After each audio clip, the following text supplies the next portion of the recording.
Hoje é dia 25 de julho do ano 2019. É uma quinta-feira. Estamos próximos de 18 horas.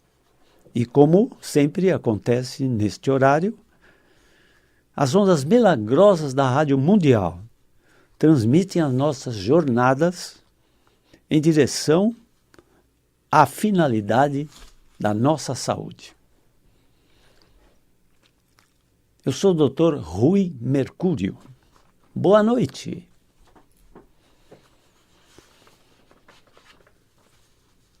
Em toda nossa jornada, nós fazemos sempre uma introdução para que as pessoas conheçam o nosso trabalho e a nossa proposta. Afinal de contas, a grande proposta dessa jornada é a utilidade pública, não é? Para orientação dos pacientes, no sentido mais ético da questão. Nós atendemos uma clínica de transtornos musculoesqueléticos, doenças de ossos, vasos, nervos, tendões, músculos e articulações. É nossa armação, nosso esqueleto que nos dá sustentação, postura, equilíbrio, que permite a nossa movimentação, a nossa marcha. Quer vamos subir uma escada, ou atravessar uma rua, ou praticar um esporte, ou chutar alguma coisa, nós dependemos sempre do nosso esqueleto, né? Nossas vísceras e outros órgãos estão contidas no nosso esqueleto, entenderam? Por isso ele é muito importante para a nossa vida do dia a dia, para a nossa vida de relação social, em todos os sentidos, para a nossa movimentação, né? Então, o nosso esqueleto é muito importante. E é disso que nós tratamos, né? Nós tratamos desses transtornos musculoesqueléticos, dessas doenças musculoesqueléticas. E elas têm dois acentos principais também, que sempre repetimos. Um desses acentos é a dor, e o outro é a incapacidade progressiva. Quando eu atendo um paciente, eu sempre indago, sempre pergunto a ele se ele acha que está numa jornada de piora do quadro clínico, numa jornada de estabilidade do quadro clínico, ou numa jornada até de alguma melhora desse quadro clínico, entendeu? Mas, em geral, eles dizem sempre que estão numa jornada de piora do quadro clínico e por isso que nos estão procurando, entenderam? Então, vejam bem, para poder atender a esse tipo de paciente, que em geral são crônicos, e os transtornos musculoesqueléticos, a grande maioria desses transtornos são adquiridos. Nós não nascemos com doenças musculoesqueléticas, mas a grande maioria são transtornos musculoesqueléticos adquiridos. As doenças do sistema musculoesqueléticos que não são adquiridas, felizmente, são menos numerosas, mais raras, né? Por exemplo, a poliomielite, a paralisia infantil, né? O nanismo, enfim, doenças que podem ser hereditárias, que podem acometer um doente além da sua vontade. Não é ele o culpado dessa doença, entenderam? Entenderam? Sem falar também nos acidentes, né? Que o nosso esqueleto é sujeito a acidentes nessa nossa vida terrível de muita correria. Está todo mundo com pressa, entenderam?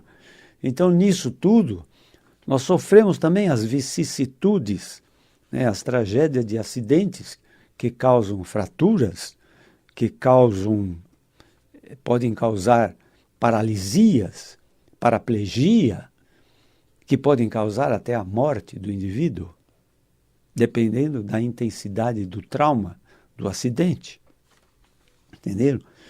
Mas, enfim, nós nos esmeramos, né, em nossa especialidade, no atendimento de pacientes crônicos, de transtornos musculoesqueléticos, que a grande maioria de transtornos adquiridos, ou seja, por maus tratos impostos ao nosso esqueleto durante toda a nossa vida, né?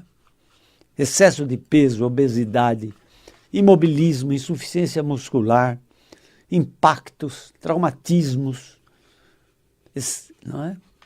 Esforços exagerados além dos nossos limites, entenderam? Microtraumas diários no nosso carro, nas rodovias ou nas pistas acidentadas que nós percorremos, né? Enfim, e o efeito é cumulativo, é somatório, né?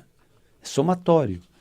Então, tais transtornos podem começar até sem dor e sem incapacidade física, mas fatalmente a maioria deles caminha para muita dor e uma incapacidade física progressiva. Bengala, muletas, andador, cadeira de rodas. Entende? Então, vejam vocês. Algumas características nossa clínica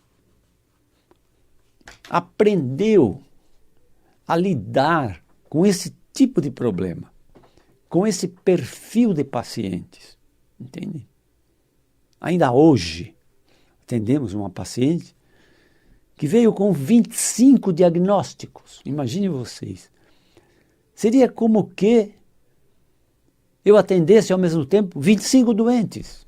Não, era um só, que tinha 25 diagnósticos, ou seja, 25 doenças. Entenderam? Problemas de coluna, problemas de joelhos, entenderam? Problema de osteoporose. E, em geral, tais doentes crônicos ainda somam, né? Hipertensão, diabetes, sequela de AVC, depressão, entenderam? Que são fatores complicadores. E muitas vezes, se o tratamento encaminha para uma cirurgia, às vezes essas outras complicações impedem o tratamento cirúrgico. Entenderam? Então, em nossa clínica, existem algumas características que eu considero que são originais, diferentes.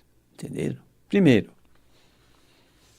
nós descobrimos logo cedo que o atendimento desses pacientes jamais poderia demorar menos de 1 hora, cada um.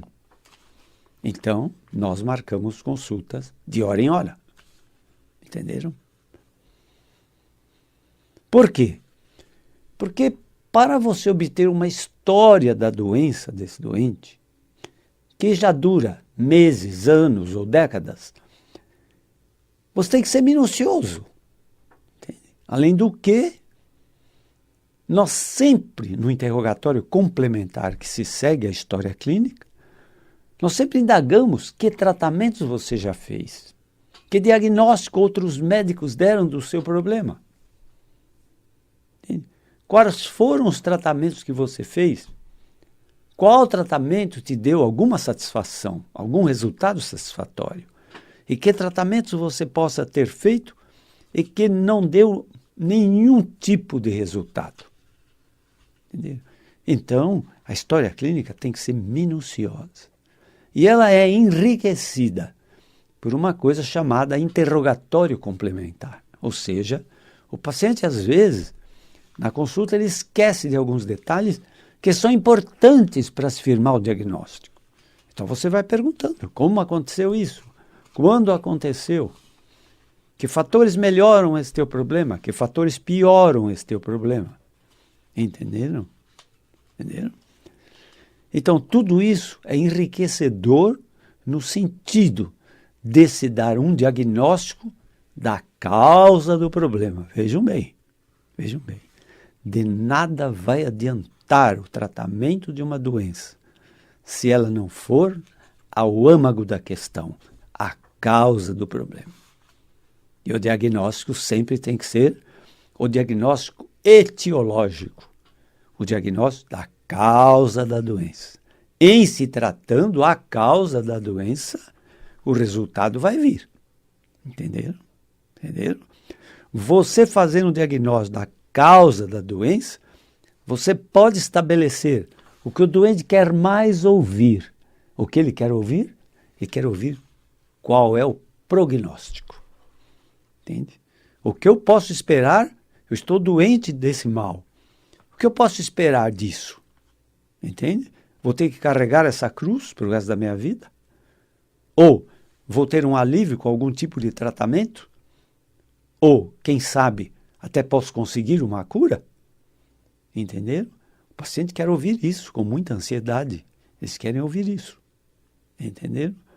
Então isso, meus caros, não pode ser dito de uma forma rápida, corrida, apressada.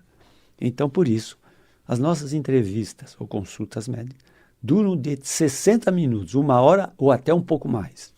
Entenderam? Então, esse é o, vamos dizer, é o caráter inicial da nossa entrevista em nossa clínica. Segundo, vejam vocês, eu fiz até uma lista aqui de alguns itens importantes para que eu desse a vocês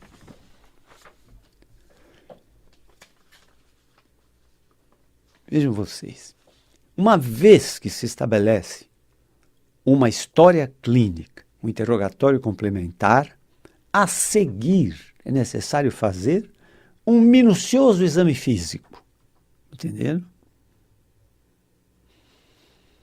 Uma vez que é feito esse exame físico, com a história clínica e o interrogatório complementar, alguns lampejos de diagnóstico etiológico já começam a surgir. E, vejam bem, nesses doentes crônicos, em geral, eles já trazem embaixo do braço uma série de exames complementares ou subsidiários. Os mais importantes para nós, em geral, são os exames de imagem. Exames de diagnóstico por imagem. Ou seja, raio-x, ultrassom, densitometria, tomografia computadorizada tridimensional, ressonância eletromagnética e até um exame moderno de EOS, que é um exame panorâmico da própria coluna, do corpo todo do indivíduo. Entenderam? Enfim, em geral, eles já trazem esse tipo de exames já na primeira consulta, porque eles já vêm de vários serviços médicos onde não conseguiram um resultado satisfatório. E eles são eternos buscadores de alívio. Entenderam? São eternos buscadores de alívio. Eles vão buscando. Não conseguem aqui, vão buscar ali. Entende? Então, eles já trazem tais exames. Em cima disso, nós podemos já estabelecer com um pouquinho mais de rigor o diagnóstico da causa da doença. Vou repetir. Se o médico não tratar a causa da doença, a doença não vai embora. Daí surgem os tais tratamentos paliativos. Entenderam? Aqueles tratamentos que dão um alívio temporário, mas às vezes com altas reações secundárias e adversas. De medicamentos, intolerância a medicamentos, problema de fígado, de vias digestivas, por irritação com anti-inflamatórios, relaxantes musculares ou analgésicos. Entenderam? Muito bem. Mas, uma vez que nós, nossa clínica, conseguimos estabelecer um diagnóstico, veja bem, o passo seguinte, veja você, é, como decorrência, né, sugerir algum tipo de tratamento, entende? E, uma vez que exista um caminho de tratamento ou terapia, O nosso próximo passo, né, é estabelecer uma parceria, é compartilhar esse tratamento entre o doente, que é o maior interessado, o médico que aceita o desafio e uma família que dá um suporte logístico, emocional e às vezes até financeiro do tratamento. Entenderam? Porque se existe esse compartilhamento, a força do tratamento é muito maior em termos de resultado. Entendeu? Muito bem. Quarto. Uma vez feita essa entrevista médica, com toda essa história, com todo esse possível diagnóstico da causa da doença, vejam vocês. Vamos para o quinto item.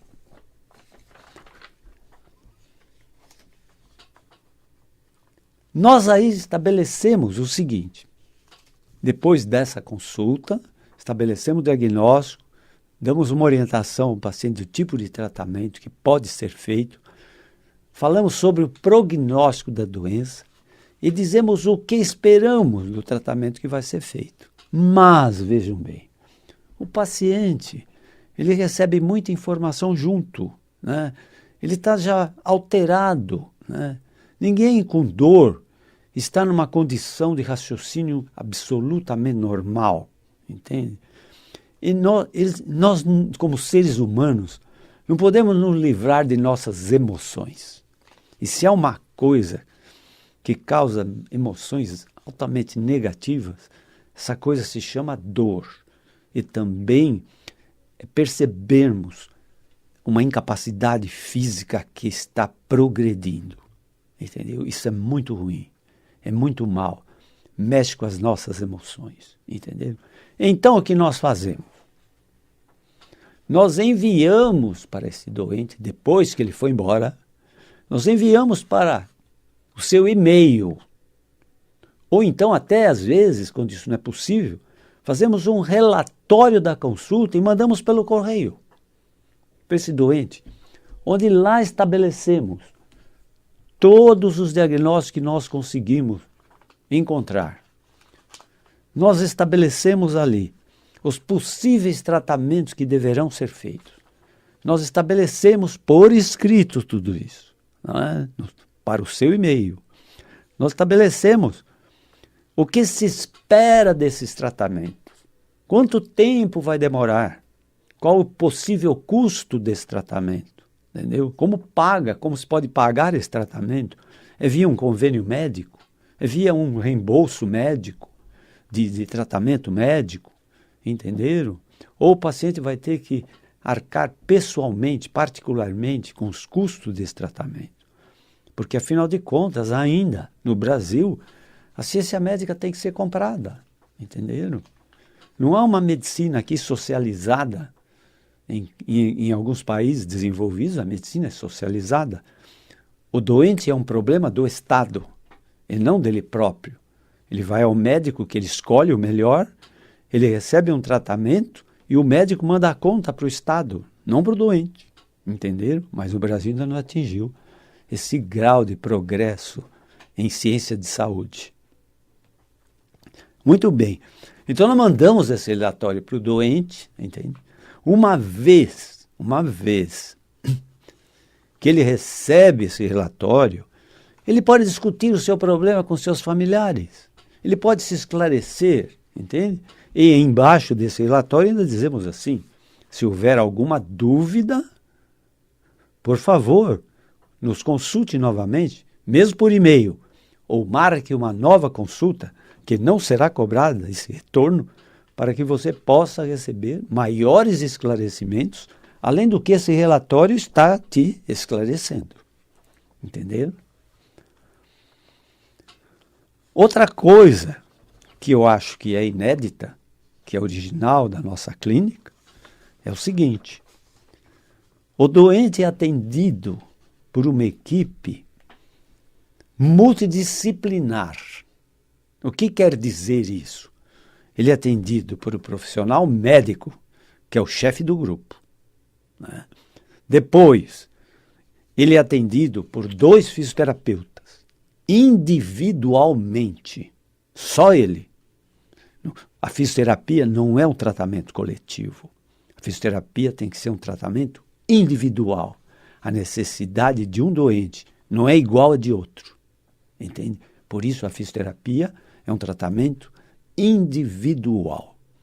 Então, além do que, ele pode ter a presença de um fisioterapeuta ou outro médico que seja acupunturista, que a acupuntura também ela é uma ciência de saúde, de analgesia, que ajuda às vezes nas terapias, já que elas visam dor e incapacidade física, entenderam?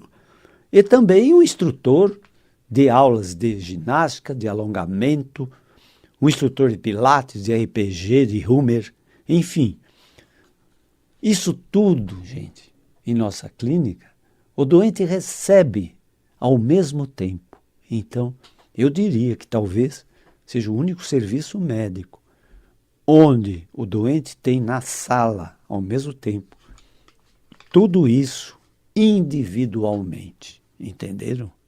Isso dá uma segurança muito grande para o paciente, para os seus familiares, entenderam?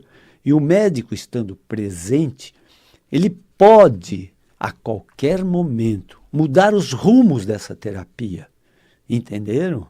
Mudar os rumos, porque o médico é o chefe da equipe, os outros são paramédicos, eles têm que receber uma orientação médica, entende? E essa orientação, ela pode mudar no tempo e no espaço, entende? Às vezes eu recebo um doente que diz assim, eu fiz 30 sessões de fisioterapia e não adiantou nada. Entenderam? Não, isso não tem lógica nisso, entende? Então alguma coisa estava errada. Ou foi mal indicado esse tratamento de fisioterapia, ou foi mal conduzido, ou o médico não explicitou o que realmente esse doente precisava no termos dos benefícios da fisioterapia, entenderam? Além do que, também existe um paralelo tratamento de aulas de alongamento, de fortalecimentos musculares, de, entre aspas, desenferrujamento das articulações, que se chama viscosuplementação mais exercícios. Enfim, tudo isso o doente tem, na nossa clínica, para o seu benefício, entende? E assim, ele vai percebendo as melhoras que vão acontecendo. E ele se empolga com o tratamento.